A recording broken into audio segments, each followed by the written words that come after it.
Hello students, मैं विकास गुप्ता आपका स्वागत करता हूं आज के इस नए वीडियो में। आज हम बहुत ही इंपॉर्टेंट टॉपिक करने वाले हैं। इस टॉपिक का नाम है इंक्रीजिंग डिक्रीजिंग फंक्शन। हाँ जी, आपने बिल्कुल ठीक सुना, इंक्रीजिंग डिक्रीजिंग फंक्शन। ये बहुत ही ज़्यादा इंपॉर्टेंट टॉपिक है, बोर्ड के पॉइंट ऑफ व्यू से भी बहुत इंपॉर्टेंट है, आपके कम्पिटिटिव एग्जाम के हिसाब से भी मोस्ट इंपॉर्टेंट है, और आने वाली क्लासेस 12th के बाद भी हमारा ये टॉपिक बहुत ज़्यादा काम आता है। तो इम्पॉर्टेंट टॉपिक है। मेरी कोशिश ये रहेगी मैं आपको आसान से आसान भाषा में, इजी से इजी लैंग्वेज में आपको ये टॉपिक समझाने की कोशिश करूं। थोड़ी सी खांसी हो रही है, थोड़ा सा कोऑपरेट कीजिएगा। अच्छा, आज के इस वीडियो में हम क्या क्या सीखने वाले हैं। आज के इस वीडियो में हम 4 से 5 बातें सीखेंगे। पहली बात, इंक्रीजिंग डिक्रीजिंग फंक्शन क्या होता है, स्टिकली इंक्रीजिंग किसे कहते हैं, स्टिकली डिक्रीजिंग क्या होता है, और neither increasing nor decreasing function किसे कहते हैं। उसके बाद मैं आपको 3 बेसिक कंसेप्ट दूंगा। उन बेसिक कंसेप्ट को आप यूज करके गारंटीड पूरी एक्सरसाइज सॉल्व कर सकेंगे और आपको गारंटीड एक एक स्टेप समझ में आएगा इस वीडियो को देखने के बाद। उसके बाद वीडियो के लास्ट में मैं कुछ मोस्ट इंपॉर्टेंट क्वेश्चन लूंगा, जिससे कि हमें इस टॉपिक को समझने में आसानी भी रहेगी, और इस टॉपिक के जो फार्मूले हैं या कंसेप्ट है उन्हें हम क्वेश्चन के अंदर कैसे इंप्लीमेंट कर सकते हैं ये भी हमें समझ में आएगा। ठीक है, आपको आई होप बात समझ में आ गई होगी। अब हम आते हैं अपने मुद्दे पे।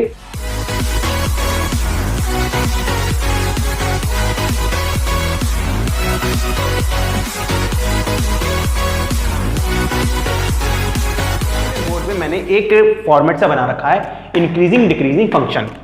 एक एक चीज बारीकी के साथ आपको समझाऊंगा आसान से आसान लैंग्वेज में, जो कि आपको समझ में आए।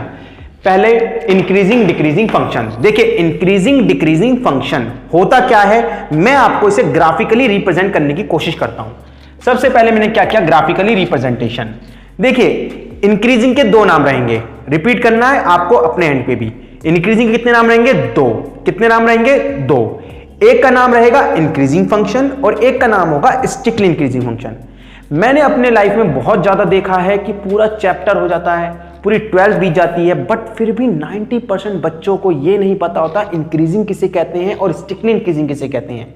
इवन वो मार्क्स भी ले लेते हैं एग्जाम्स वगैरह में, बट फिर भी उनके कंसेप्ट उतने ज्यादा अच्छे नहीं होते, उन्हें नहीं पता होता बारीकी से कि इंक्रीजिंग किसे कहते हैं, स्टिकली इंक्रीजिंग किसे कहते हैं। तो मेरी कोशिश रहेगी मैं आपको आसान से आसान लैंग्वेज में समझाऊं। देखिए, सबसे पहले इंक्रीजिंग फंक्शन। इंक्रीजिंग फंक्शन में क्या रहता है, फंक्शन इंक्रीज करता है और कुछ टाइम के लिए यूनिफॉर्म हो जाता है, कुछ टाइम के लिए फ्लैट। यूनिफॉर्म मतलब फ्लैट हो जाता है। ठीक है, देखिए, इंक्रीज हुआ, फिर ये फ्लैट सा हो गया, फिर इंक्रीज हुआ। तो ऐसे फंक्शन को हम, ऐसे ग्राफ को हम हमेशा इंक्रीजिंग फंक्शन कहेंगे। क्या कहेंगे, इंक्रीजिंग फंक्शन। और जबकि अगर हमारा कोई ग्राफ या कोई फंक्शन लगातार इंक्रीज कर रहा है, लगातार इंक्रीज कर रहा है, तो उसे हम नाम देंगे स्टिकली इंक्रीजिंग फंक्शन का। अच्छा, अब किसी बच्चे के मन में यह आ रहा होगा सवाल कि इंक्रीजिंग और स्टिकली इंक्रीजिंग ग्राफ में तो समझ में आ रहा है कि कुछ टाइम के लिए यूनिफॉर्म हो जाए, बट हमें क्वेश्चन के अंदर कैसे पता लगेगा। तो जब मैं वीडियो के लास्ट में मोस्ट इंपॉर्टेंट क्वेश्चन करवाऊंगा तो बीच में एकदम से एक एक्सक्लूसिव टिप दे दूंगा कि इंक्रीजिंग में और स्टिकली इंक्रीजिंग में न्यूमेरिकल के अंदर आप कैसे फर्क पहचानेंगे। ग्राफ में तो समझ में आ गया कि कुछ टाइम के लिए यूनिफॉर्म हो जाएगा तो इंक्रीजिंग फंक्शन, और लगातार इंक्रीज होता रहेगा तो स्टिकली डिक्रीजिंग, सॉरी स्टिकली इंक्रीजिंग। ठीक है ना। इसी का हम उल्टा कर देते हैं। डिक्रीजिंग फंक्शन ऊपर से आया, फिर थोड़ी टाइम के लिए फ्लैट हुआ, फिर यूं हो गया। देखिए, डिक्रीज हुआ, फिर यूनिफॉर्म हुआ, फिर डिक्रीज हुआ।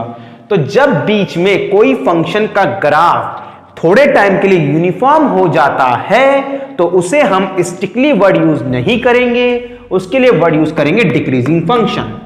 जबकि लगातार अगर कोई ग्राफ नीचे की साइड पे गिरे जा रहा है, डिक्रीज करे जा रहा है, तो उसे हम बोलेंगे स्टिकली डिक्रीजिंग फंक्शन। कहानी पकड़ में आ गई होगी। तो लगातार जो इंक्रीज करेगा स्टिकली इंक्रीजिंग फंक्शन, जो इंक्रीज कर रहा है बट बीच में फ्लैट यानी यूनिफॉर्म हो गया वो सिर्फ इंक्रीजिंग, ऊपर से गिर रहा है पर बीच में यूनिफॉर्म हो गया उसे डिक्रीजिंग, और जो लगातार नीचे गिर रहा है उसे बोलेंगे स्टिकली डिक्रीजिंग फंक्शन। ठीक है जी, ये हो गए हमारे 4 भाई।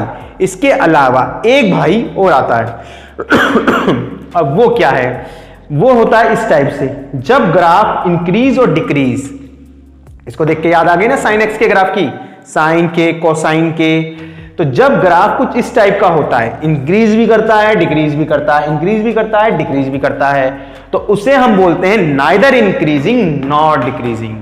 कहानी पकड़ में आई? उसे हम बोलते हैं नाइदर इंक्रीजिंग नॉट डिक्रीजिंग, ना ही वो इंक्रीज में माना जाएगा ना ही वो डिक्रीज में माना जाएगा।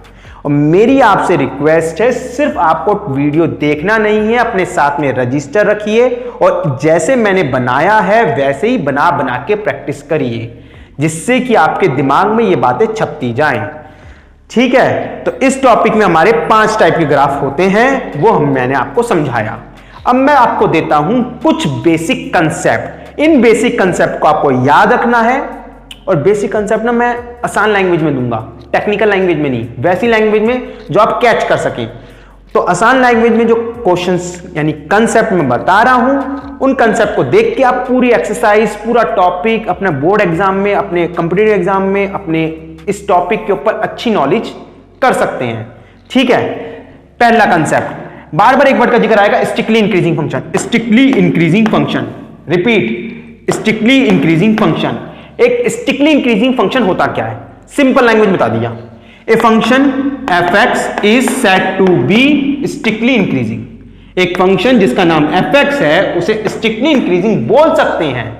और सिंपल भाषा में सिर्फ एक बात याद रखो, इफ यदि first order derivative greater than 0, यदि किसी फंक्शन का फर्स्ट ऑर्डर डेरिवेटिव 0 से बड़ा है, रिपीट, किसी फंक्शन का फर्स्ट ऑर्डर डेरिवेटिव अगर 0 से बड़ा है तो वो कहलाएगा स्ट्रिक्टली इंक्रीजिंग। क्या कहलाएगा? Strictly increasing function. Greater than 0 बोलो या फर्स्ट ऑर्डर डेरिवेटिव को पॉजिटिव बोलो, दोनों बातों का एक ही मतलब है, कंफ्यूज नहीं होना है। फर्स्ट ऑर्डर डेरिवेटिव 0 से बड़ा है या फर्स्ट ऑर्डर डेरिवेटिव पॉजिटिव है, दोनों बातों का एक ही मतलब है, तो उसका होगा स्ट्रिक्टली इंक्रीजिंग फंक्शन। जैसे किसी क्वेश्चन में बोले स्ट्रिक्टली डिक्रीजिंग फंक्शन प्रूव करो, तो स्ट्रिक्टली डिक्रीजिंग फंक्शन आएगा, बार बार जिक्र आएगा, 1000 बार आएगा। तो a function f x is said to be strictly decreasing function. एक फंक्शन जिसका नाम एफ एक्स है वो स्ट्रिक्टली डिक्रीजिंग फंक्शन कहलाएगा। उसी का उल्टा, यदि F dash x less than 0 आ जाए, यदि किसी फंक्शन का first order derivative less than 0 आएगा, लेस देन 0 या फिर उसको नेगेटिव, दोनों बातों का एक ही मतलब है, लेस देन 0 या फिर नेगेटिव। तो किसी फंक्शन का फर्स्ट ऑर्डर डेरिवेटिव 0 से छोटा आता है या नेगेटिव आता है तो उसे बोलेंगे स्ट्रिक्टली डिक्रीजिंग फंक्शन। ठीक है, आई थिंक आपको कहानी समझ में आ रही होगी। इसके अलावा एक पॉइंट मैंने और लिख दिया जानबूझ के, बार बार जिक्र आएगा four finding intervals, four finding intervals, four finding intervals, 3 बार रिपीट किया है।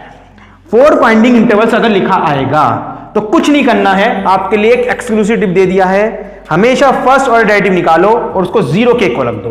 किसके इक्वल रखना है? 0 के। तो देखिए ग्राफिकली मैंने बता दिया, 3 पॉइंट बता रहे हैं, तीनों पॉइंट को रिवाइज करो, रजिस्टर में लिखो, रिपीट करो। अगर फंक्शन में बोलेगा स्ट्रिक्टली इंक्रीजिंग, ठीक है, फर्स्ट ऑर्डर डेरिवेटिव 0 से बड़ा होना चाहिए। फंक्शन में बोलेगा strictly decreasing, first order derivative निकालेंगे 0 से छोटा आना चाहिए।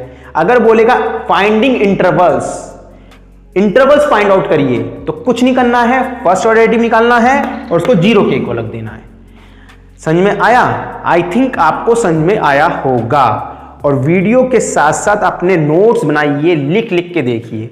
ठीक है, इसके बाद मैं अब इसे रब करूंगा और उसके बाद इसके ऊपर बेस मोस्ट इंपॉर्टेंट क्वेश्चन मैं आपको करवाता हूं, जिससे आपको ये टॉपिक बहुत ज्यादा अच्छे से क्लियर हो जाए।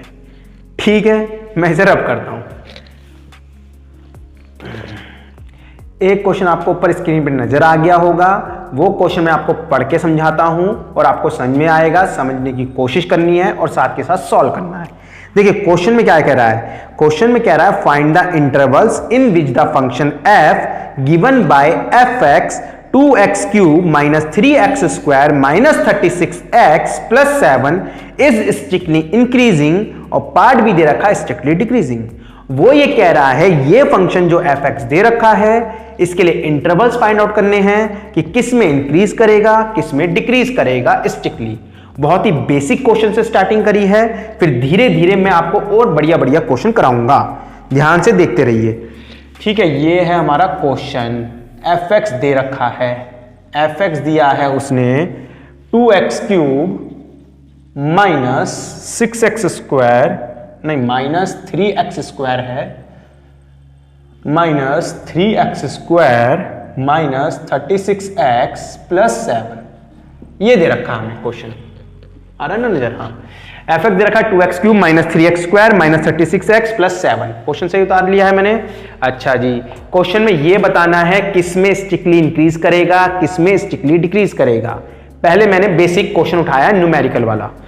सबसे पहला काम, जब भी स्ट्रिक्टली इंक्रीज या डिक्रीज पूछे तो उसके लिए आपको हमेशा फर्स्ट ऑर्डर डेरिवेटिव निकालना है। तो एफ डैश एक्स निकालेंगे हम। एफ डैश एक्स किया, पावर आगे आई 6x², पावर एक काम 3 2 जा 6, 6x, x का डेरिवेटिव 1 होता है, माइनस के 36, कांस्टेंट का डेरिवेटिव 0, लिखने की जरूरत नहीं। ठीक है, हमारा फर्स्ट ऑर्डर डेरिवेटिव जो भी आएगा हमेशा उसको सिंपल फॉर्म में लेके आना है, सिंपलेस्ट फॉर्म में। तो obvious this is a quadratic equation, quadratic equation है तो इसकी हम मिड टर्म स्प्लिट करेंगे। सबसे पहले 6 6 6 कॉमन, 6 कॉमन लिया, x² माइनस के x माइनस के 6। अब ऑब्वियस है इसकी मिड टर्म स्प्लिट हो जाएगी, तो मिड टर्म मैं डायरेक्ट लिखता हूं, इसके फैक्टर बन रहे x माइनस 3 और x प्लस 2। जब इसकी मिड टर्म स्प्लिट करेंगे तो फैक्टर बनेंगे x माइनस 3 x प्लस 2। ठीक है ना? अच्छा जी, एफ डैश एक्स आया, इस पे मैंने लगा दिया हाइलाइटर। जो हमारे काम की टर्म होती है उस पे हमेशा हम हाइलाइटर लगाते ही लगाते हैं। एफ डैश एक्स आ गया। इंटरवल्स फाइंड आउट करने के लिए वीडियो में पीछे जाकर आप देख सकते हैं कि हम क्या करते थे। फाइंडिंग इंटरवल्स के लिए एफ डैश एक्स को 0 के इक्वल रखते थे। वो लैंग्वेज लिख भी देता हूं, for finding intervals, for finding intervals. Intervals find out करना है, therefore first order derivative must be 0। Fix कर लीजिए और साथ में करते चलिए अपने अपने रजिस्टर में। First order derivative must be 0 for finding intervals. जब भी फाइंड आउट करना हो रख दो 0 के इक्वल। 6x माइनस 3 इंटू में x plus 2 equal to 0। 6 is a positive quantity, positive quantity है, 0 के नीचे चली गया। 6 0 के नीचे गया तो x minus 3 and x plus 2 must be equal to 0। तो दो फैक्टर अगर होते हैं तो कैसे करते थे सॉल्व। एक बार x प्लस 2 को 0 के नीचे ले जाओ तो therefore x minus 3 equal to 0 लिख सकते हैं। और या फिर क्या करते हैं, x माइनस 3 को 0 के नीचे ले जाओ। कई बच्चे रट लेते हैं, कई बच्चों को पता ही नहीं होता कि this equal to 0 this equal to 0। उन्हें लगता है होता है, ऐसा होता नहीं है मैथ में कुछ भी। हर चीज के पीछे लॉजिक होता है। एक बार मैं जब इसको नीचे लेके गया तो दिस इक्वल टू 0, एक बार इसको 0 के नीचे ले जाओ तो x प्लस 2 इक्वल टू 0, ऐसे आता था। देयरफॉर यहां से x की वैल्यू एक आ गई 3 और यहां से x की वैल्यू आ गई माइनस के 2। ये हमारी दो वैल्यूज आ चुकी हैं। हमें क्या करना है, इंटरवल्स फाइंड आउट करने हैं। इंटरवल्स फाइंड आउट करने के लिए जो भी वैल्यूज आई है उसको हम क्या करेंगे, एक नंबर लाइन पे एक नंबर लाइन बनाई आपको समझाने के लिए। रफ में भी बना सकते हैं, फेयर में भी बना सकते हैं। जब कुछ करना है तो फेयर में ही करिए। एक नंबर लाइन बनाई, नंबर लाइन में ऑब्वियस सी बात है -2 और 3 में पहले कौन सा आएगा, ऑब्वियस है पहले -2 आएगा, तो पहले -2 लगा दिया ऐसे, फिर 3। तो हमारे जब भी इंटरवल्स फाइंड आउट करने होंगे तो ऐसे एक टेबल बना लेंगे, इंटरवल्स, फिर लिखेंगे हम sign of f dash x, ठीक है, फिर लिखेंगे हम नेचर। अब चलेंगे कैसे, सबसे पहले हमारी स्टार्टिंग रहेगी, अगर कोई रेंज नहीं दे रखी है तो -∞ से +∞ को हम रेंज मानेंगे। तो पहला इंटरवल क्या बनेगा, -∞ चले -2 पे पहुंचे तो -∞ से -2, और ये इंटरवल सारे के सारे ओपन इंटरवल कहलाते हैं। कौन से इंटरवल? ओपन। ओपन मतलब छोटे वाला ब्रैकेट। कहानी पकड़ में आ रही है ना? छोटे वाले ब्रैकेट में लिखते हैं हमेशा ओपन इंटरवल में। अगला -2 से -2 हो गया, -2 से 3, नेक्स्ट फिर 3 से चले इन्फिनिटी में पहुंचे। ये जो मैं लिख रहा हूं इन इंटरवल्स को बोलते हैं रोस्टर फॉर्म। कौन सी form? Roster form. Class 11 chapter 1 sets के अंदर इंटरवल्स की भी दो फॉर्म होती थी, एक होती थी रोस्टर फॉर्म और एक होती थी सेट बिल्डर फॉर्म। तो दीज आर रोस्टर फॉर्म। चलिए उसको छोड़ते हैं, हमें जो मुद्दा है नेचर बताने के लिए तो उस पे आ जाते हैं। अब sign of f dash x, increasing decreasing interval में हर चीज डिपेंड करेगी sign of f dash x. अब वो पता कैसे करेंगे?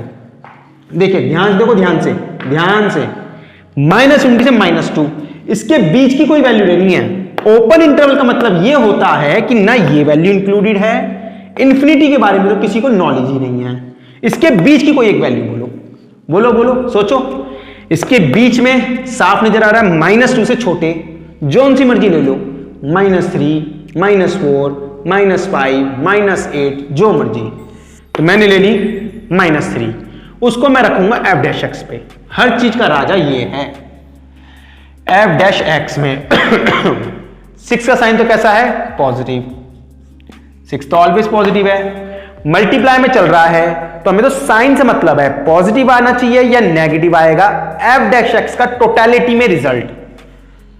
6 का साइन पॉजिटिव, इसके बीच की वैल्यू क्या सोची थी? -3। इसके बीच में सोचिए -3, -3 को यहां रखो, -3 माइनस के 6 इसलिए नेगेटिव। -3 को यहां रखा, -3 + 2 माइनस के 1 तो ये भी नेगेटिव। किसी को लग रहा हो -3 के अलावा कोई वैल्यू लेनी चाहिए थी, तो कोई मर्जी वैल्यू लो, इससे -∞ -2 के बीच में होनी चाहिए। -3 माइनस के 1 करोड़ सब पे सेम साइन आएंगे। आपको पता है जब तीनों मल्टीप्लाई होंगे नेगेटिव नेगेटिव पॉजिटिव, पॉजिटिव की पॉजिटिव में दोबारा से पॉजिटिव। जब हमारा साइन पॉजिटिव आता है तो पीछे के वीडियो में जाकर आप देख सकते हैं, उसको हम बोलते हैं स्ट्रिक्टली इंक्रीजिंग। तो नेचर हमारा कहलाएगा स्ट्रिक्टली इंक्रीजिंग, शॉर्ट में लिख दिया मैंने। ठीक है जी, स्ट्रिक्टली इंक्रीजिंग के लिए हम ये एरो बना देते हैं ऊपर की साइड। -2, 3, -2 और 3 के बीच की कोई वैल्यू ले लो, 0 ले सकते हैं, 1 ले सकते हैं, कुछ भी ले सकते हैं, इसके बीच में होना चाहिए। 0 लिया, 6 का साइन तो ऑलवेज पॉजिटिव। 0 -3, देखो 0 लिया है इस वाले के लिए, 0 -3 माइनस के 3, अरे 0 -3 -3 आएगा ना, इसलिए नेगेटिव लिखा। 0 को यहां पुट किया, 0 + 2 + 2 सॉल्व करिए, पॉजिटिव पॉजिटिव नेगेटिव, मल्टीप्लाई करने पे नेगेटिव आया। तो ये हो गया हमारा स्ट्रिक्टली डिक्रीजिंग, कहीं ना कहीं शॉर्ट में लिख दिया, एरो नीचे बना दिया। अब 3 से इन्फिनिटी, यानी 3 से बड़ी कोई वैल्यू, 3 और इन्फिनिटी के बीच में कोई सी मर्जी ले लो 4 ले लो, 5 ले लो, 100 ले लो। मैंने 5 ले ली, 5 को रखा यहाँ, 6 का साइन तो पॉजिटिव है, 5 - 3 2 पॉजिटिव, 5 + 2 फिर से पॉजिटिव, सॉल्व करा तो पॉजिटिव, तीनों साइन पॉजिटिव हैं, रिजल्ट पॉजिटिव है। तो दोबारा से क्या हो गया? Strictly increasing. लिख नहीं रहा हूं, डायरेक्ट ये लिख रहा हूं, एरो बना दिया। तो ये हो गया हमारा स्ट्रिक्टली इंक्रीजिंग। तो उसने पूछा था किस किस इंटरवल में क्या क्या होगा, लिखने का तरीका। हेंस हम लिख देंगे, हेंस f(x) इज स्ट्रिक्टली, थोड़ा स्पेस कम है, स्ट्रिक्टली इंक्रीजिंग कर रहा है। किस में कर रहा है? -∞ से -2, यूनियन का साइन आता था ना, यूनियन। और 3 से इन्फिनिटी, पहले में कर रहा है, लास्ट वाले में कर रहा है। लास्ट वाले की नेमिंग कितनी है? 3, ∞, ठीक है। सेम चीज अगले के लिए आ जाएगी, f(x) इज स्ट्रिक्टली डिक्रीजिंग हो जाएगा। डिक्रीजिंग किस में कर रहा है? -2, 3 में ये स्ट्रिक्टली डिक्रीज कर रहा है। ये हमारा बेसिक कंसेप्ट है इस क्वेश्चन को लेकर। आई थिंक आपको समझ में आया होगा। अच्छा, एक चीज और सुन लीजिए ध्यान से। जब हम स्ट्रिक्टली इंक्रीजिंग डिक्रीजिंग करते हैं, कई बच्चे मैंने देखे इंटरवल्स में कंफ्यूज होते हैं। जब आंसर मैच करते हैं तो आंसर हमारा दे रखा होता है सेट बिल्डर फॉर्म में। कंफ्यूज नहीं होना है। माइनस इंटू से -2 को हम इसे रब कर देता हूं, माइनस इंटू से -2 जो मैं बोल रहा था ये रोस्टर फॉर्म है। इसको अगर मेरे को लिखना है सेट बिल्डर फॉर्म में तो मैं लिख सकता हूं x लेस देन -2, ये भी लिख सकता हूं। इसे बोलेंगे रोस्टर फॉर्म। क्या बोलेंगे? Roster form. इसे बोलेंगे सेट बिल्डर फॉर्म। जैसे -2, 3 है, रोस्टर फॉर्म ज्यादा अच्छे से समझ आती है स्टूडेंट्स को, इसलिए मैं इस लैंग्वेज में लिख पाता हूं। बट कई बार आप किसी बुक से प्रैक्टिस कर रहे हैं, नोट्स बना रहे हैं अपने, तो हो सकता है आप पीछे से कभी सॉरी पीछे से आंसर मैच करें तो वहां पे सेट बिल्डर दे रखी हो, तो बिल्कुल भी कंफ्यूज नहीं होना है। -2, 3 का मतलब ये है x greater than -2 less than 3। 3 से इंफिनिटी का मतलब x ग्रेटर देन 3 ये है। तो आंसर चाहे आप इस लैंग्वेज में दीजिए या इस लैंग्वेज में दीजिए, बात एक ही है। आपको समझ में आना चाहिए कंसेप्ट अच्छे से। ठीक है, आई होप आपको समझ में आया होगा। इसके बाद हम चलते हैं एक नेक्स्ट क्वेश्चन पे, मोस्ट इंपॉर्टेंट क्वेश्चन की तरफ। ठीक है, अब आपको उस पर स्क्रीन पे एक नया क्वेश्चन नजर आ रहा होगा। मैं आपको बहुत ही आसान लैंग्वेज में क्वेश्चन समझाऊंगा, फिर इसका सॉल्यूशन कराऊंगा। ध्यान से सुनिए। Find the intervals in which the functions given by fx equal to sin 3x, x belongs to 0, π/2 close interval में इज इंक्रीजिंग और पार्ट बी में डिक्रीजिंग। वो ये कह रहा है कि एक फंक्शन दे रखा है sin 3x और रेंज दे रखी है 0, π/2 x के लिए। तो बताना है किसने इंटरवल में इंक्रीज करेगा और किस इंटरवल में डिक्रीज करेगा। यहां पे जो वर्ड उसने यूज किया है इंक्रीज और डिक्रीज किया है, not strictly increasing, not strictly decreasing. तो इस क्वेश्चन में मैं आपको एक इंपॉर्टेंट एक्सक्लूसिव टिप दूंगा लास्ट में कि इंक्रीजिंग में और स्ट्रिक्टली इंक्रीजिंग में क्या फर्क होता है। चलिए देखिए, क्वेश्चन करवाता हूं मैं। fx दे रखा है sin 3x, x belongs to 0, π/2। अच्छा जी, कैसे सॉल्व करेंगे? अब हमें इंटरवल्स फाइंड आउट करना है। क्या फाइंड आउट करना है? इंटरवल्स।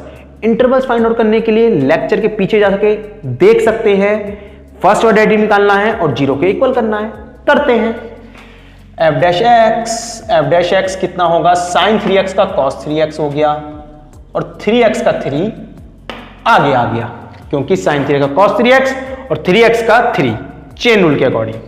फॉर फाइंडिंग इंटरवल्स, अगर मेरे को इंटरवल्स फाइंड आउट करने, for finding intervals find out करने के लिए हमेशा फर्स्ट ऑर्डर डेरिवेटिव को 0 रखते थे हम। कर दिया 0। तो फर्स्ट ऑर्डर डेरिवेटिव क्या है हमारा? हाइलाइटर लगाइए। 3 cos 3x है, तो 3 cos 3x must be equal to 0। तो अगला स्टेप क्या होना चाहिए? इस 3 को मैं 0 के नीचे लेके जाऊंगा, तो cos 3x इक्वल्स टू 0। ध्यान से देखना। अब कई स्टूडेंट सोचते हैं 0 को cos की टेबल में सोचें, नहीं।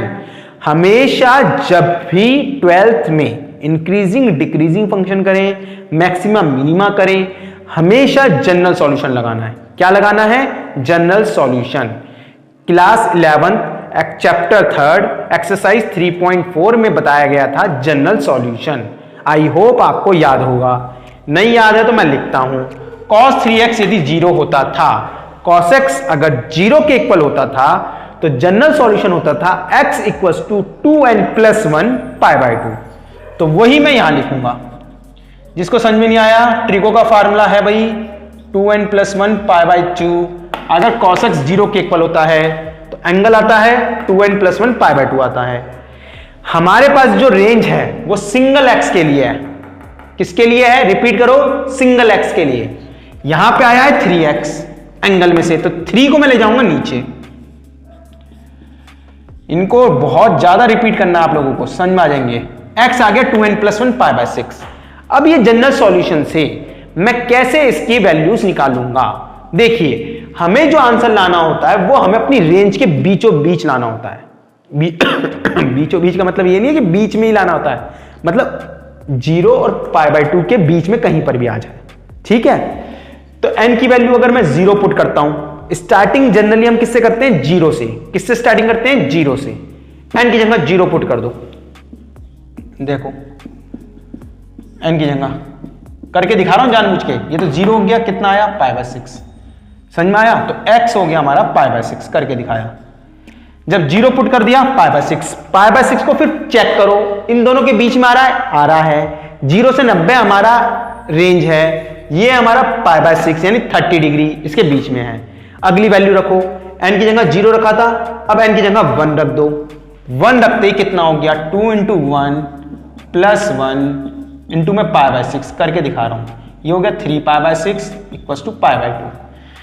तो ये हमारा नेक्स्ट आ गया π/2। अब मैं अगर n की वैल्यू कुछ और रखता हूं तो π/2 से एक्सीड कर जाएगा। अब π/2 से जब आगे निकल जाएगा तो हम क्यों लेंगे, जो हमारी रेंज होती है हम उसी में सोचना होता है, उसके बाद की वैल्यूज फिर हम पुट नहीं करते। तो इसका मतलब अगर मैं इसे देखूं तो हमारा जो देखने का ढंग है, इसे मैं रब कर देता हूं, हमें जो देखना होता है वो इसमें देखना है। तो कहीं ना कहीं अगर मैं एक नंबर लाइन बनाऊं -∞ से +∞ और 0 से π/2 और π/6 तो उसके बीच में आ रहा है, तो हमारा जो इंटरवल बनेगा वो क्या बनेगा, हमारा इंटरवल्स जो बनेंगे, हमें तो 0 से π/2 के बीच में सोचना है, इन्फिनिटी के बीच में सोचना नहीं है, क्योंकि रेंज गिवन है। तो हम क्या करेंगे, 0 की साइड से देखो कैसा इंटरवल है, क्लोज्ड। ध्यान से देखो, 0 की साइड से कैसा है, क्लोज्ड। तो 0 की साइड से क्लोज, फिर पहुंचे हम π/6 पे, ओपन इंटरवल, ठीक है जी। फिर π/6 से चले π/2 पे पहुंचे, π/6 साइड से ओपन। ओपन का मतलब समझते हो ना, ओपन का मतलब अगर कोई बच्चे को नहीं पता है, ओपन का मतलब ये वैल्यू इंक्लूड नहीं है, क्लोज का मतलब इंक्लूडेड है। रिपीट, क्लोज का मतलब इंक्लूडेड है, ओपन का मतलब इंक्लूडेड नहीं है। अच्छा, π/6। अब मैंने जब π/2 लिया, π/2 की साइड से क्लोज था, तो हमें क्लोज के लिए आंसर देना है, ठीक है जी। ये हमारे इंटरवल्स बने। कितने इंटरवल्स बने, 2। फिर हम किस पे चेक करते थे, साइन ऑफ f'(x). ध्यान से देखना, अब मैं इस क्वेश्चन में लास्ट में बताऊंगा भी इंक्रीजिंग और स्टिकली इंक्रीजिंग, डिक्रीजिंग और स्टिकली डिक्रीजिंग में क्या फर्क होता है। Sign of f'(x). f'(x) हमारा ये था, हर चीज डिपेंड करती है इस पे। चलो 0 से π/6, π/6 मतलब 30 डिग्री, 0 और 30 डिग्री के बीच की वैल्यू बोलो। 0 और 30 के बीच में सर 15 डिग्री ले लें, तो 3 का साइन तो पॉजिटिव रहेगा। 15 डिग्री को यहां रखो, 15 × 45, 15 × 3 = 45, cos 45 डिग्री। कौन सा क्वाड्रेंट हुआ, फर्स्ट। आप सबको पता है ASTC, after school to college, add sugar to coffee, जैसे मर्जी आपने याद किया हो। फर्स्ट क्वाड्रेंट में ऑल पॉजिटिव होता था, फर्स्ट क्वाड्रेंट की रेंज होती थी 0 से 90, ठीक है। तो इसके बीच की वैल्यू रिपीट, 0 और 30 के बीच में 15 डिग्री, 15 डिग्री को यहां रखा, 15 × 45, 45 degree, cos 45 first quadrant positive, solve करके आया पॉजिटिव। तो नेचर हमारा क्या हो गया, नेचर कहीं ना कहीं हो गया स्टिकली इंक्रीजिंग। शॉर्ट में लिख रहा हूं, ठीक। 30 डिग्री से 90 डिग्री, 30 और 90 के बीच की बोलो, 30 और 90 के बीच की, 30 और 90 के बीच में अगर मैं बोलता हूं 30 और 90 के बीच में 45 ले लो, 45 डिग्री ले लेते हैं। तो 3 हो गया पॉजिटिव, 30 और 90 के बीच में 45 लिया, 45 3 जा 135, cos 135 डिग्री। 135 डिग्री किस में लाई करेगा, सेकंड क्वाड्रेंट में। 90 से 180 में, सेकंड क्वाड्रेंट में किसका राज चलता था, साइन का, नॉट कॉस। कॉस का साइन नहीं चलता था सेकंड क्वाड्रेंट में। रिपीट, इसके बीच की वैल्यू कोई सी ले लो, 40 ले लो, 40 यहां रखा, 40 × 3 120, cos 120 second quadrant. Second quadrant sine के नाम होता था, कॉस के नहीं होता था, तो नेगेटिव। तो ये हो गया हमारा स्ट्रिक्टली डिक्रीजिंग।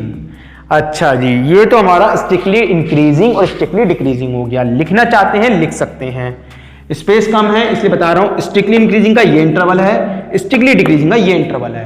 बट क्वेश्चन में एक चीज पे ध्यान देना, इंक्रीजिंग वर्ड आया है। इंक्रीजिंग और स्ट्रिक्टली इंक्रीजिंग में क्या फर्क है?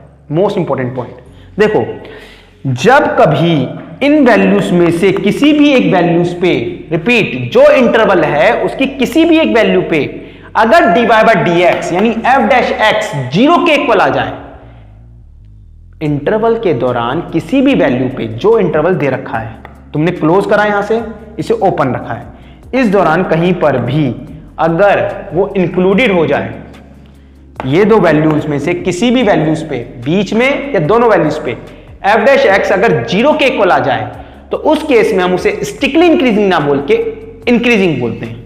वो कैसे देखो समझना। अब 0 से पाई बाय 6 है, स्ट्रिक्टली इंक्रीजिंग हो गया। बट यदि मैं लिखूं स्ट्रिक्टली इंक्रीजिंग इसमें हो रहा है, स्ट्रिक्टली डिक्रीजिंग इसमें हो रहा है, इंक्रीज किस में होगा वो बता रहा हूं। एफ एक्स इज इंक्रीजिंग, सिर्फ इंक्रीजिंग वर्ड यूज किया है।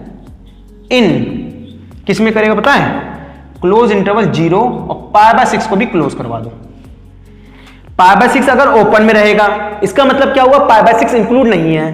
पाई बाय 6 इंक्लूड नहीं है तो ग्राफ ऊपर जाएगा। और 0 से पाई बाय 6, अगर पाई बाय 6 यानी 30 डिग्री को मैं इंक्लूड कराता हूं तो एफ डैश एक्स पे देखो क्या फर्क पड़ेगा। मैं करके दिखा रहा हूं आपको साइड में।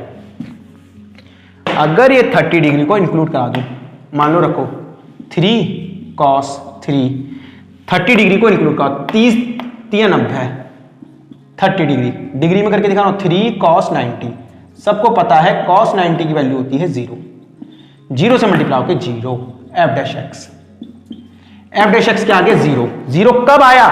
जब मैंने पाई बाय 6 साइड से क्लोज इंटरवल कर दिया।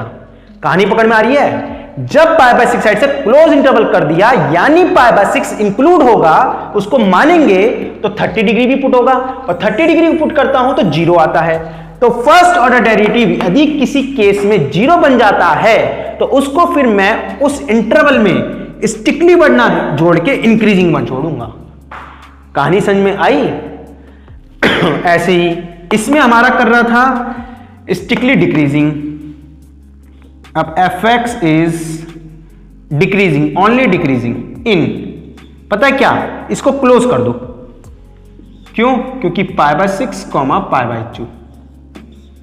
अब इसकी पाई बाय 6 इंक्लूड हो गया, तो पाई बाय 6 को अगर मैं वैल्यू पुट करता हूं किसमें? फर्स्ट ऑर्डर डेरिवेटिव में, तो फर्स्ट ऑर्डर डेरिवेटिव 0 बन रहा है, कहीं ना कहीं 0 बन रहा है, तो इस कारण से उसे हम स्ट्रिक्टली ना बोल के सिर्फ डिक्रीजिंग बोलेंगे। समझ में आई बात? अगर इंक्रीजिंग और डिक्रीजिंग का पूछेगा तो ये इंटरवल रहेंगे, अगर वो स्ट्रिक्टली इंक्रीजिंग का पूछता, स्ट्रिक्टली डिक्रीजिंग का पूछता, तो ये वाला इंटरवल रहता, open interval, open interval. I think आपको कहानी समझ में आई होगी। समझ में आया आप लोगों को? ठीक है। इसके बाद फिर मैं चलूंगा इससे अगले नेक्स्ट क्वेश्चन की तरफ, वो भी मोस्ट इंपॉर्टेंट क्वेश्चन होने वाला है। इसे मैं करता हूं रब और फिर मैं चलता हूं नेक्स्ट क्वेश्चन की तरफ। अब आपको स्क्रीन पे एक नया क्वेश्चन नजर आ रहा होगा, मोस्ट इंपॉर्टेंट क्वेश्चन है। मैं आपको पढ़ के सुनाता हूं, समझाता हूं, फिर सॉल्यूशन समझाऊंगा इजी लैंग्वेज में। देखिए क्वेश्चन क्या कह रहा है? Find the intervals in which the function f given by f x equal to sine x plus cos x comma x greater than equal to 0 less than equal to 2 pi. जो range दे रखी है वो दे रखी है 0 से 2 पाई। और ये पूछा है कि फंक्शन किस में स्ट्रिक्टली इंक्रीजिंग करेगा और किस में स्ट्रिक्टली डिक्रीज करेगा। चलिए मैं क्वेश्चन को स्टार्ट करता हूं नेक्स्ट क्वेश्चन की तरफ। एफ एक्स क्या दे रखा है? एफ एक्स दे रखा है sign x plus cos x, और जो हमारी रेंज दे रखी है वो दे रखी है x greater than equal to 0 less than equal to 2 pi. इसका मतलब ये हुआ कि दोनों साइड से इक्वल टू का साइन लगा है, तो इसका मतलब है एक्स बिलोंग कर रहा है क्लोज इंटरवल में 0 से 2 पाई, क्लोज इंटरवल में। ये है। अब क्वेश्चन बहुत ही इजी है, बहुत ही इंपॉर्टेंट है, बोर्ड में बहुत बार आया है, मोस्ट इंपॉर्टेंट है कि किस में स्ट्रिक्टली इंक्रीज करेगा, किस में स्ट्रिक्टली डिक्रीज करेगा। देखिए जरा, सबसे पहले हम क्या निकालते थे? F dash x. Sine x का डेरिवेटिव होता है कॉस एक्स, कॉस का होता है माइनस साइन एक्स, मेरे हिसाब से। ठीक है, मैंने बताया था जब भी इंटरवल्स फाइंड आउट करने हो फॉर फाइंडिंग इंटरवल्स, हमेशा फर्स्ट ऑर्डर डेरिवेटिव निकालो और फर्स्ट ऑर्डर डेरिवेटिव को किसके इक्वल रख दो? जीरो के इक्वल। किसके इक्वल रख दो? जीरो में। लेक्चर के पीछे जाकर आप देख भी सकते हैं सब बातें। ठीक है, therefore f dash x must be zero, रख दिया वही cos x minus sine x equals to zero. अब बताइए कैसे सॉल्व होगा? अब इस स्टेप पे कई स्टूडेंट अटक जाते हैं, आगे सॉल्व नहीं कर पाते, जबकि 10th की ही कैलकुलेशन है। सबसे पहले मैं साइन एक्स को इधर लेके आऊंगा, cos x माइनस का साइन उधर जाके हो गया पॉजिटिव। क्लियर है सबको? ठीक है, cos को अपॉन में लिया, यहां रह गया 1 साइन एक्स अपॉन में cos x। जब भी इधर की चीज को अपॉन में लेके आते हैं तो इक्वेशन क्या छोड़ती है? 1। तो ये बन गया साइन अपॉन कॉस 10x कहीं ना कहीं इक्वल्स टू 1 को 10 की टेबल में सोचो, 10 π/4। 1 10 की टेबल में कब आता है? 1045। मैंने पिछले लेक्चर में भी कहा था, पीछे क्वेश्चंस में, कि जब भी हमारे पास कोई वैल्यू होगी तो ये नहीं सोचना है कि 10 से 10 को उड़ा दिया, नहीं, उससे हमारे पास सिर्फ एक वैल्यू मिलती है, जबकि हमें बहुत सारी वैल्यूज निकालनी होती है। 0 और 2 पाई के बीच में जितनी वैल्यू निकल सकती हैं सारे आंसर देने पड़ेंगे। उसके लिए यूज होता है जनरल सॉल्यूशन। क्या यूज होता है? General solution. Class 11 chapter 3 exercise 3.4। ठीक है, जाके देख सकते हैं। tan x equal to tan alpha, तो x इक्वल होता है n पाई प्लस अल्फा, और ये अल्फा का रोल निभाता था, ये रहता था जनरल सॉल्यूशन में। अब यहां पे कैसे आंसर निकालेंगे? बताया था, सबसे पहले n की वैल्यू 0 रखो। क्या रखोगे? 0 रखो। 0 इंटू पाई 0 प्लस π/4, क्या बना? π/4। और देख लो π/4 0 और 2 पाई के बीच में आता है, तो आंसर सिलेक्ट हो गया। अब अगला रखो, 0 रख दिया n की वैल्यू, अब रखो 1 इंटू पाई प्लस π/4, 5 π/4। एलसीएम लेके सॉल्व किया तो 5 π/4 भी इसके बीच में आता है। अगर मैं n की वैल्यू 2 रख देता हूं, 0 रख दी, 1 रख दी, अब अगर मैं 2 रखता हूं तो क्या बनेगा? 2 पाई प्लस π/4।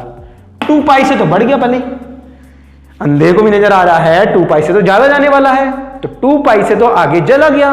रेंज हमारी 0 से 2 पाई, तो इसलिए हमने 2 वैल्यू पुट नहीं करी। इसका मतलब हमारा जो बनेगा इंटरवल्स, क्या बनेगा? इंटरवल्स हमारे बन जाएंगे, सबसे पहले हम चलेंगे 0 से, 0 की साइड से क्लोज है, तो 0 से चले हम π/4 पे पहुंचे, π/4 की साइड से ओपन। हमेशा जो यहां इंटरवल्स लेते हैं उसमें ओपन लगाते हैं। π/4 से चले 5 π/4, ठीक है जी। फिर 5 π/4 से चले कहां तक पहुंचे? 2 पाई। 2 पाई की साइड से भी क्लोज है, क्लोज इंटरवल, ठीक। तो ये हो गया हमारा 2 पाई। ये हमारे इंटरवल्स हो गए। Sign of f dash x, ये हमारा नेचर फंक्शन का।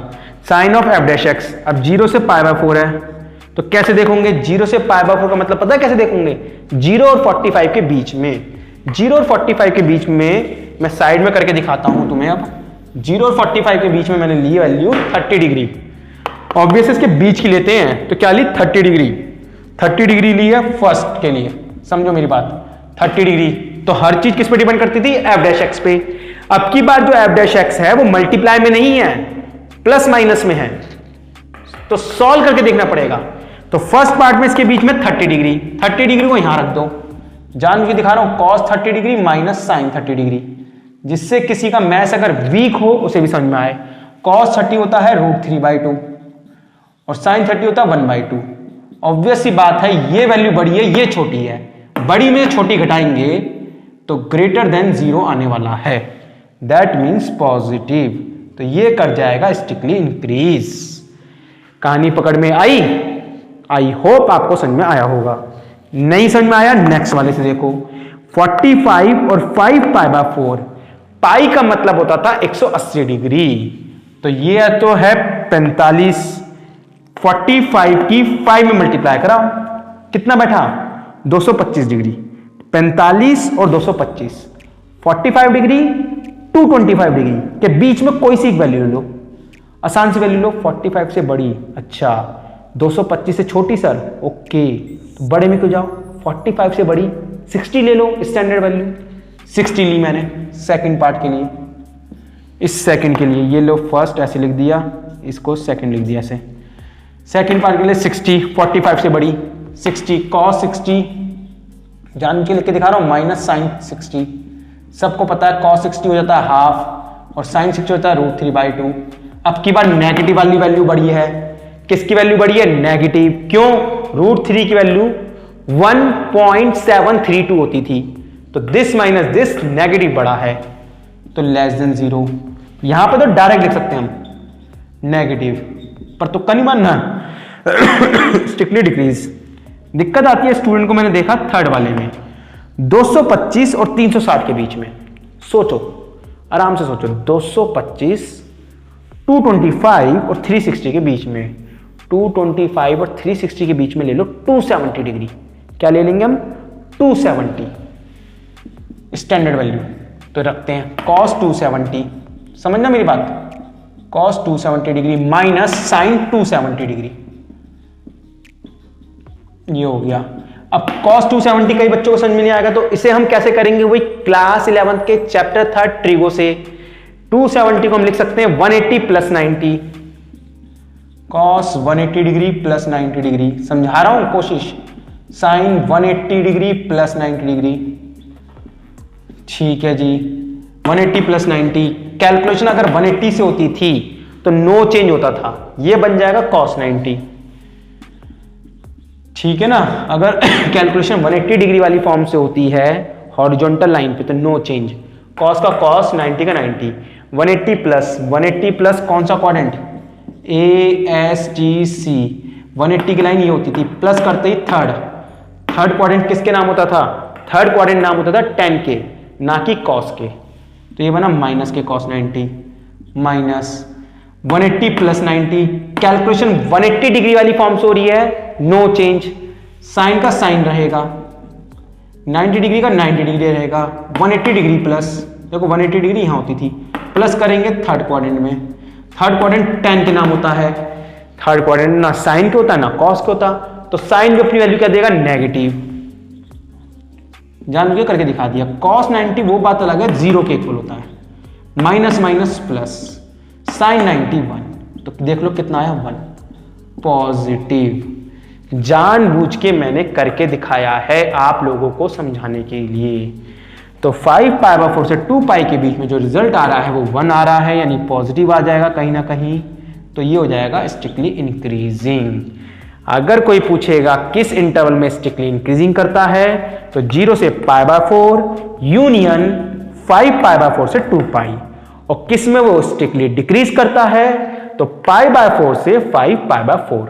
आई थिंक आप आंसर अब लिख पाएंगे, ये स्ट्रिक्टली इंक्रीजिंग का है और ये स्ट्रिक्टली डिक्रीजिंग का है।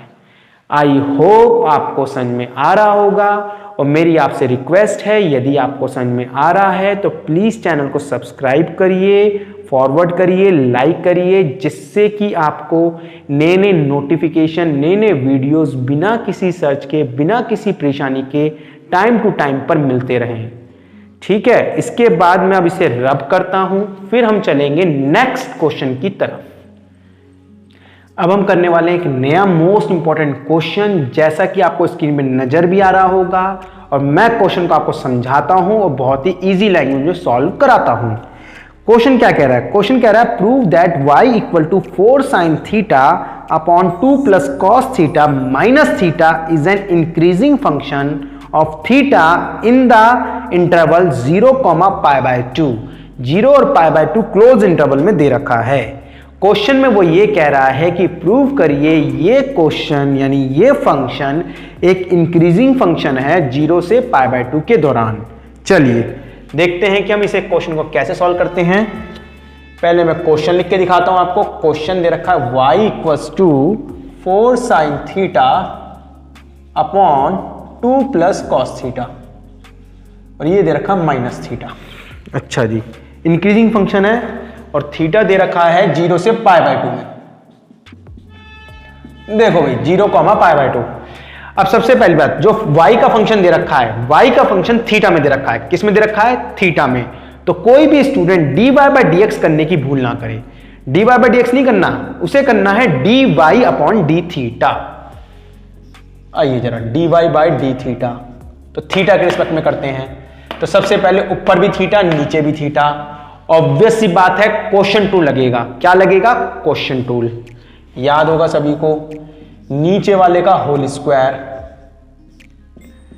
नीचे वाला function as it is 2 + cos theta. ठीक, 4 sin थीटा का हो गया 4 cos थीटा। बीच में आता था माइनस, ऊपर वाला function as it is 4 sin theta. 2 का हो गया 0, कांस्टेंट का 0, 0 लिखने की कोई जरूरत नहीं। cos थीटा का माइनस sin थीटा, ये बैठ रहा है। और अगर बात माइनस थीटा, थीटा के रिस्पेक्ट में कर रहे हैं, रिपीट कर रहा हूं, थीटा के रिस्पेक्ट में कर रहे हैं, इसलिए थीटा का हो गया 1। ये हमारा बना dy/d थीटा। अच्छा जी, अगले स्टेप में सॉल्व करता हूं मैं। 2 + cos थीटा का whole square as it is, इसको मल्टीप्लाई करा, 4 × 2 = 8, 8 cos थीटा। 4 cos थीटा की cos थीटा में 4 cos स्क्वायर थीटा, -4 sin थीटा की माइनस sin थीटा में। तो क्या होगा? Minus plus, minus plus 4 sin theta into sin theta, ये हो गया 4 sin स्क्वायर थीटा। अच्छा जी, एक बात क्या करूं, लग गया तो एलसीएम भी ले लूं, ये चली गई टर्म इसमें, लग गया तो इसमें भी ले लिया, या फिर चलो अगले स्टेप में ले दूंगा। चलो -1। अब dy/d थीटा क्या बना हमारा? अच्छा जी, 8 cos theta as it is 4 cos square theta plus 4 sin square theta, ये मिलके तो क्या हो गया? 4 common cos square theta plus sin square theta, 1 हो जाएगा। ये वाली वैल्यू चली गई इधर, पूरे के नीचे एलसीएम 2 + cos थीटा का होल स्क्वायर। अब जब ये होल स्क्वायर इधर जाएगा, अब देख लो, ये होल स्क्वायर जब इधर जा रहा है 1 में, तो लगे हाथ में होल स्क्वायर भी खोल रहा हूं। होल स्क्वायर खोलूंगा तो बाहर है माइनस, इस माइनस के कारण जब स्क्वायर खुल जाएगा तो अंदर के सारे साइन नेगेटिव हो जाएंगे। समझ में आ रहा है ना? जब होल स्क्वायर खुलेगा, बाहर माइनस होने के कारण अंदर के साइन चेंज। तो ये इधर गया, तो 2 का स्क्वायर 4 प्लस के cos स्क्वायर थीटा आता, माइनस ने साइन चेंज किया, माइनस के cos स्क्वायर थीटा। अच्छा जी, प्लस 2ab होता, 2 × 2 = 4 cos थीटा, माइनस ने माइनस कर दिया। समझ में आ रहा है ना? अच्छा जी, +4 से -4 कैंसिल कर दूंगा। चलो अगले स्टेप में dy/d थीटा। 8 cos थीटा की कैलकुलेशन मैंने करी इसके साथ, जिसके ऊपर राइट का साइन लगा रहा हूं, लगा दिया sign. 8 cos theta -4 cos theta, क्या बना? प्लस के 4 cos थीटा, प्लस के 4 माइनस के 4 आपस में कैंसिल, माइनस के cos स्क्वायर थीटा। एक स्टेप लिख दिया जिससे समझ में आए हर एक को। 2 + cos थीटा का होल स्क्वायर। अच्छा जी, dy/d थीटा क्या बना? इसका मतलब cos थीटा कॉमन, इसका आया 4 माइनस cos थीटा, और ये आ गया 2 + cos थीटा का होल स्क्वायर। ये हमारा आ गया dy/d थीटा। अब हमें जो प्रूव करना है कि 0 से π/2 में ये इंक्रीज करेगा। तो उसका तरीका हम चेक करेंगे इन द इंटरवल निकालना नहीं है इस क्वेश्चन में। रिपीट, इस क्वेश्चन में इंटरवल नहीं निकालना, इस क्वेश्चन में प्रूव करना है। तो प्रूव करने का सिंपल तरीका बता रहा हूं। जो इंटरवल दे रखा है वो लिख लो, इन द इंटरवल 0 से π/2। अब हर चीज डिपेंड करती है फर्स्ट ऑर्डर डेरिवेटिव पे। किस पे डिपेंड करती है? First order derivative. तो dy/d थीटा को चेक करते हैं। 0 से π/2, 0 से π/2 का मतलब क्या होता है? 0 से π/2 फर्स्ट क्वाड्रेंट। तो 0 से π/2 फर्स्ट क्वाड्रेंट है, तो सबको पता है ASTC के according first quadrant all positive, A यहाँ S यहाँ ASTC, तो फर्स्ट क्वाड्रेंट में ऑल पॉजिटिव, तो cos थीटा पॉजिटिव। अच्छा नीचे वाली टर्म क्या है? Perfect square. मेरे साथ रिपीट करो, लिख लिख के देखो, perfect square can not be negative. Repeat करो, perfect square can not be negative. किसी फंक्शन का स्क्वायर नेगेटिव कैसे हो सकता है? अगर मान लो अंदर -2 भी है तो -2 का स्क्वायर भी क्या होता है? +4। 2 का स्क्वायर भी क्या होता है? +4। -√3 का स्क्वायर +9। तो इसलिए परफेक्ट स्क्वायर तो नेगेटिव हो ही नहीं सकता। तो नीचे वाला परफेक्ट स्क्वायर है पॉजिटिव। तो सारी कहानी डिपेंड कर गई 4 - cos थीटा पे। रिपीट, सारी कहानी इस पे रिपीट हो रही है, डिपेंड कर गई। अगर 4 - cos थीटा पॉजिटिव आ गया तो पॉजिटिव अपॉन पॉजिटिव पॉजिटिव हो जाएगा। अगर 4 - cos थीटा नेगेटिव आ गया तो नेगेटिव अपॉन पॉजिटिव नेगेटिव हो जाएगा। तो देखिए हमें क्या करना है? इंक्रीज। तो ऐसा भी सोच सकते हैं, इंक्रीज करना है तो पॉजिटिव ही आएगा। बट रीजन क्या है? हमें तो कंसेप्ट से जाना है, तुक्केबाजी तो करनी नहीं है। देखो cos थीटा तो पॉजिटिव हो ही गया फर्स्ट क्वाड्रेंट में, ये परफेक्ट स्क्वायर है तो नेगेटिव हो ही नहीं सकता। ये भी पॉजिटिव आएगा, और वो क्यों आएगा अभी समझाता हूं। देखो सबसे पहले तो रीजन लिखता हूं मैं यहां पे। एक तो इसका 2 + cos थीटा का होल स्क्वायर। हमेशा परफेक्ट स्क्वायर वाली टर्म तो ग्रेटर देन और इक्वल टू 0 ही रहती है। परफेक्ट स्क्वायर तो नेगेटिव हो ही नहीं सकता। ठीक है जी, इस केस में तो 2 + cos थीटा का whole square greater than 0। Perfect square is always positive. बात करते हैं 4 - cos थीटा की। 4 - cos theta is also positive as, उसका रीजन है।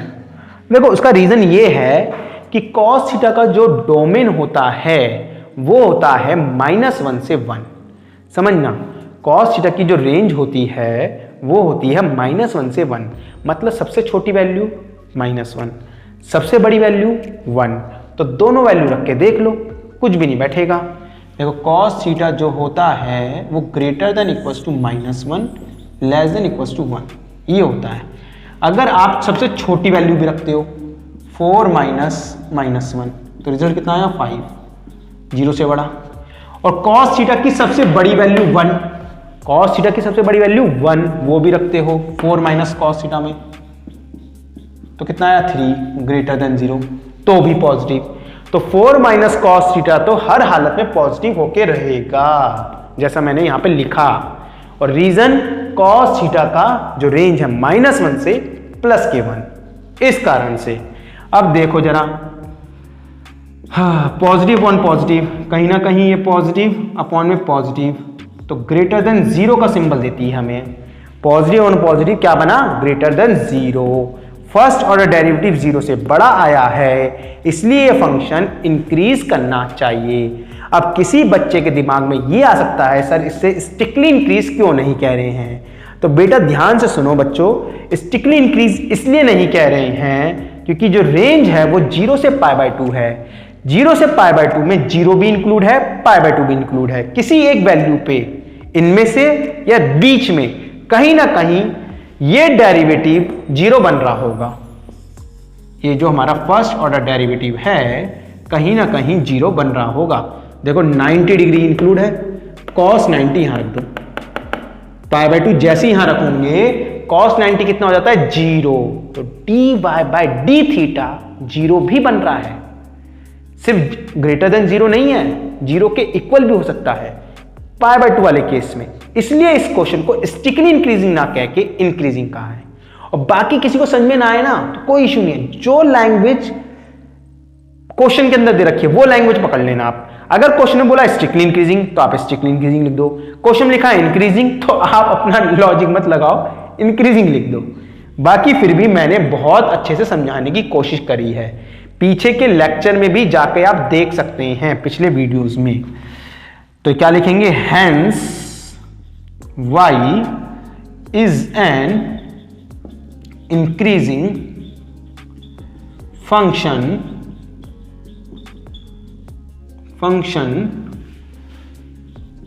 in 0 से π/2। ठीक है जी, स्ट्रिक्टली इंक्रीजिंग नहीं आएगा क्योंकि π/2 पे dy थीटा 0 भी बन रहा है। आई होप आप लोगों को समझ में आया होगा। तो मेरी सबसे रिक्वेस्ट है, अगर आपको समझ में आ रहा है तो चैनल को सब्सक्राइब करिए, जिससे कि आपको नए नए नोटिफिकेशन, नए नए वीडियोस या सभी वीडियोस टाइम टू टाइम पे अपने आप मिलते रहें। ठीक है, जय हिंद, जय भारत।